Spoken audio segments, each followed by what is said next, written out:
नमस्कार। आज हम दो मॉडर्न हिंदी हॉरर कहानियों की दुनिया में उतरेंगे और उनके अंदर छिपे डर के मनोविज्ञान को समझने की कोशिश करेंगे। हम ये जानेंगे कि कैसे खूबसूरत और साधारण सी लगने वाली जगह और गहरी इंसानी त्रासदियां मिलकर एक ऐसा खौफ पैदा करती हैं जिसे भुला पाना लगभग नामुमकिन हो जाता है। यही सवाल अक्सर डरावनी कहानियों की नींव होता है, क्योंकि देखिए, सबसे गहरा डर वहीं पनपता है जहां हम सबसे ज्यादा सुरक्षित महसूस करते हैं, किसी खूबसूरत शांत जगह पर। तो चलिए, इसी सवाल के साथ आज इन कहानियों के राज खोलते हैं। हम इन कहानियों को 5 हिस्सों में समझेंगे। सबसे पहले देखेंगे कि खौफ की शुरुआत कैसे होती है, फिर मिलेंगे उन अनदेखी आत्माओं से, जानेंगे उनकी डरावनी दस्तकों के बारे में, फिर पर्दाफाश करेंगे उनके पीछे छिपे राज का, और आखिर में देखेंगे कि अंतिम टकराव का अंजाम क्या होता है। तो पहला हिस्सा, खौफ की शुरुआत। देखिए, किसी भी हॉरर कहानी का सबसे जरूरी हिस्सा होती है उसकी सेटिंग। ये वो जगह है जहां दिन के उजाले में तो सब कुछ नॉर्मल लगता है, लेकिन जैसे ही रात होती है, परछाइयां लंबी होने लगती हैं। दोनों कहानियां डर पैदा करने के लिए दो बिल्कुल अलग जगहों का इस्तेमाल करती हैं। एक तरफ है सालोसिया, सफेद दीवारों और छोटी छोटी गलियों वाला एक खूबसूरत स्पेनिश शहर, जो दिन में किसी पोस्टकार्ड जैसा लगता है, पर रात होते ही एकदम वीरान और खौफनाक हो जाता है। और दूसरी तरफ है एक घर। सोचिए, वो जगह जो सुरक्षा का प्रतीक होनी चाहिए, लेकिन वही एक परिवार के लिए अंधेरे से भरा एक जाल बन जाता है। अब बात करते हैं उन अनदेखी ताकतों की जो इन जगहों को डरावना बनाती हैं। अक्सर सबसे भयानक आत्माएं वो नहीं होती जो शुरू से बुरी होती हैं, बल्कि वो होती हैं जिनके पीछे एक बहुत दर्दनाक कहानी छिपी होती है, एक ऐसी त्रासदी जो उन्हें कभी शांति से रहने ही नहीं देती। पहली कहानी में हम मिलते हैं द डेड ब्राइड से, जिसका असली नाम था इजाबेला रोमेरो। ये एक ऐसी आत्मा है जो शादी के मंडप में अपने दूल्हे का इंतजार करते करते मर गई थी, और उसका वो कभी ना खत्म होने वाला दुख वही उसके खौफ का कारण है। सोचिए, साल था 1889। इजाबेला अपने दूल्हे का इंतजार करती रही, जो उसे मंडप पर अकेला छोड़कर भाग गया था। वो पूरी रात वहीं खड़ी रही और सुबह होने से पहले ही टूटे हुए दिल से उसकी मौत हो गई। और यही वजह है कि सदियों बाद आज भी उसकी आत्मा उसी जगह पर अपने दूल्हे का इंतजार कर रही है। दूसरी कहानी की आत्मा है जेनी, जिसे द शैडो ड्वेलर भी कहते हैं। उसकी कहानी दर्दनाक अकेलेपन और एक अजीब बीमारी से जुड़ी है। वह जिंदगी भर अंधेरे में रहने को मजबूर थी और रोशनी से डरती थी। अब एक आत्मा बनकर भी उसकी बस एक ही ख्वाहिश है, किसी का साथ पाना।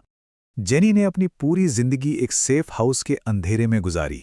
वहां उसकी दोस्ती कहानी के मेन कैरेक्टर्स की मां रोशनी से हुई, लेकिन जब रोशनी वहां से चली गई तो जेनी अकेलेपन में सेफ हाउस से भाग निकली और सूरज की रोशनी ने उसकी जान ले ली।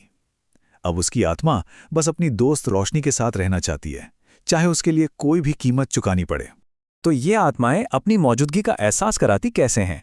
चलिए देखते हैं कि कैसे ये दोनों आत्माएं डर का माहौल बनाती हैं, पर उनके तरीके एक दूसरे से बिल्कुल अलग हैं। डेड ब्राइड को तरीका ज्यादातर साइकोलॉजिकल है।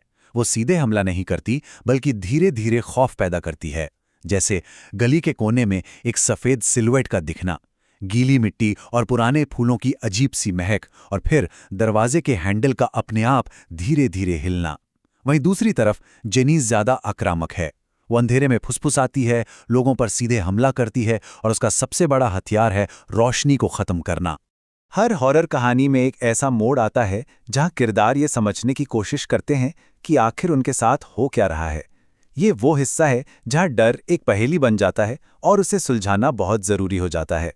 ये दिल दहला देने वाला वाकया रोशनी यानी माँ अपने बच्चों से कहती है, और बस इसी एक लाइन से साफ हो जाता है कि जेनी का मकसद उसे नुकसान पहुंचाना नहीं, बल्कि उसके परिवार को दूर करना है, ताकि वो अपनी दोस्त के साथ अकेली रह सके।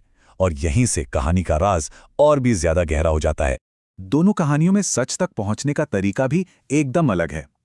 मैटियो को सच एक इत्तेफाक से पता चलता है, जब वो गेस्ट हाउस के केयरटेकर से बात करता है, और तब जाके उसे पता चलता है कि दुल्हन की आत्मा उससे क्यों जुड़ी है। जबकि अवनी, वो एक जासूस की तरह काम करती है, अपने पिता की पुरानी डायरी पढ़ती है और एक पूरा सिस्टमैटिक प्लान बनाती है। और ये था अवनी का प्लान। उसने समझा कि जेनी को हराने के लिए उसे जेनी की तरह ही सोचना होगा। इसलिए उसने पहले घर में अंधेरा किया, फिर यूवी लाइट से उसके ताज़ा निशानों को ढूंढा और आखिर में उसके सबसे बड़े डर यानी सूरज की रोशनी से उस पर हमला करने की पूरी तैयारी की। और अब हम पहुंचते हैं कहानी के क्लाइमैक्स पर। क्या होता है जब इंसान और आत्मा आमने सामने आते हैं?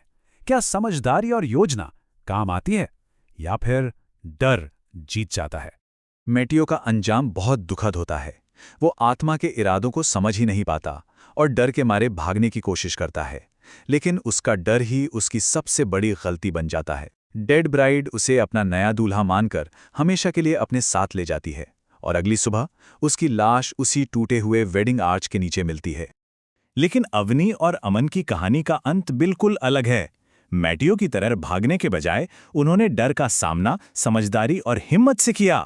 अपने पिता की रिसर्च का इस्तेमाल करके उन्होंने जेनी को उसके सबसे बड़े डर यानी सूरज की रोशनी में लाकर हमेशा के लिए खत्म कर दिया और अपने परिवार को बचा लिया।